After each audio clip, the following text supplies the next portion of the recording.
5 и все, по-моему. Давай до 10, да? 9х. 3.45'ін тоқтатсашы, бля, өлеміз қазір. Жоқ, давай.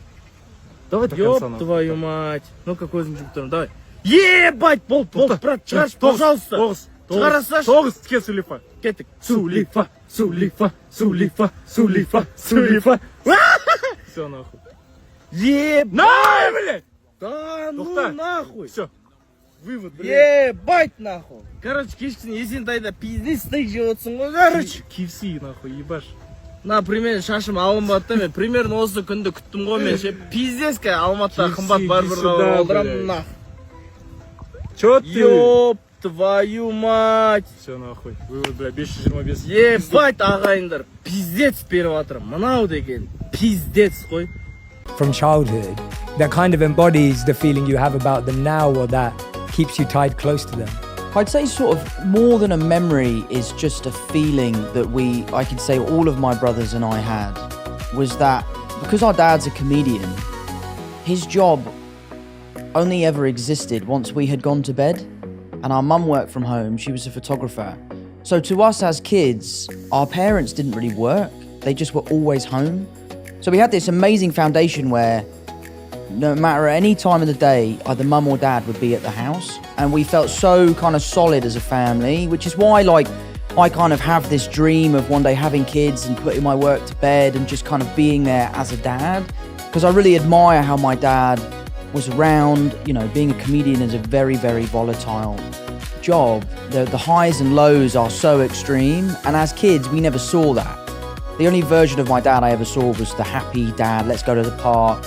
We used to play this game called Golf Goals where we would go down to the park, there's like this big blue metal goal, and we would just fire golf balls into that goal every day, and he would give us 10p every time a ball went in the goal, and that was kind of the foundation of our golf and all that sort of stuff. So for me, broader than a core memory was the idea of always feeling connected and safe within my family unit. And I think a large portion of that is that my mum and dad have always been such a solid team, and they've always been there for us. Yeah, wow. Have they, as you've grown older, have they kind of opened up about some of the challenges that they were going through that they obviously didn't show you and your family when you were kids? Because I can imagine, we always talk about this, right? Like being a comedian is extremely difficult because you're making everyone else laugh.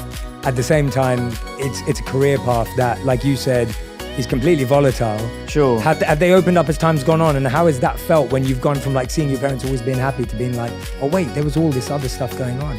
Absolutely they have. And it's not even sometimes things that they've told us, it's just things that we've grown up to recognise. As a young kid, you know, you're not looking to how's my mum feeling, how's my dad feeling. And now as an older person, you know, those are things I care about. I want to call my mum because I know it will brighten her day. So that's all part of growing up, I guess. So seeing the way in which my dad's job affects him or my dad's job affects my mum is something we've all sort of come to terms with, and he's amazing at it. I mean, to be honest, I say affect, it doesn't really affect anyone. He's so good at handling it, which is a lot of why I feel like I am the way I am. For example, The Crowded Room's come out, the critics absolutely hated it. They thought it was the worst thing they've ever seen, and it doesn't really upset me. And I think a large part of my feeling towards that has come from my dad being able to do a gig, the gig not going well, him brushing it off his shoulder and just right onto the next one. Yeah, wow. And first of all, I want to point that out as well. So I've been watching The Crowded Room. Right. And me and my wife have been watching it together, and we're actually really enjoying it. Good, thank you. So like, we're actually loving it because I love a show that has mystery. Sure. That's trying to like get me to figure it out and get me to think about it. I'm kind of confused, and I love stuff like that. Like I'm a massive Christopher Nolan fan. Yeah, absolutely. So all my favorite movies are Nolan movies, and the reason why I love them is because I have no idea what's going on. Sure. And that's you got to figure it out. And you got to figure it out. And I love puzzles, and I love escape rooms, and I love anything an escape room. Yeah, I love anything that's got me thinking, what is going on here, and why can't I figure it out? Mate, do you know what you should watch? I admittedly watch it to go to sleep if I'm ever feeling stressed or like overstimulated. I watch this guy called Chris Ramsey. He's like a YouTube guy. He's a magician, but I just watch him solve puzzles. He like buys these Japanese like handcrafted puzzle boxes, and he just solves them. And I've started buying them, and they come to the house, and you sit down for 4 hours, put it down, pick it up, and try and solve this puzzle. And it's amazing. Are you any good at them? No, I'm terrible at them, mate. I'm absolutely terrible. I've had an unsolved Rubik's Cube since I was like 11. But yeah, so I watch his videos because there's just something about like the sound of the wood.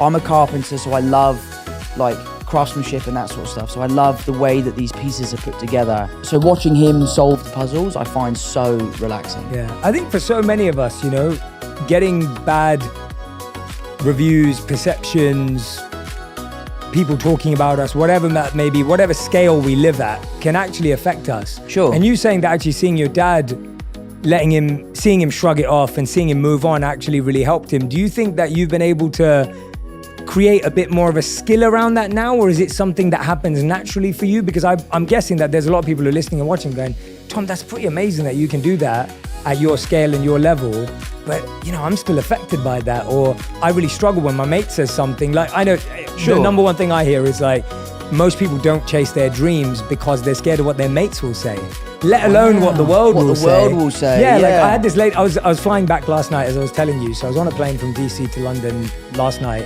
and the air hostess, she was wonderful, her name was Jeanette. She said to me, she was like, Jay, I really want to start a YouTube channel, but you know, you just got to block out what your friends are going to say, right? And she was just worried about it. So that it's a very real thing. So I guess, have you kind of figured out a little formula for it, or is it just natural because you saw your dad and it's become easier that way? I think it's a little bit of both, really. You know, I think it's something you definitely get better at. I'm really lucky that I have an incredibly strong group of friends. Like, one of my best mates just called me up earlier to say he'd seen the 5th episode, and he's like, I know what happens in the show and I'm still loving it. The people I'm watching it with have no idea what's going on, but they can't wait for the next one. Yeah. So, you know, I really, really hold high the opinions of people that I really care about.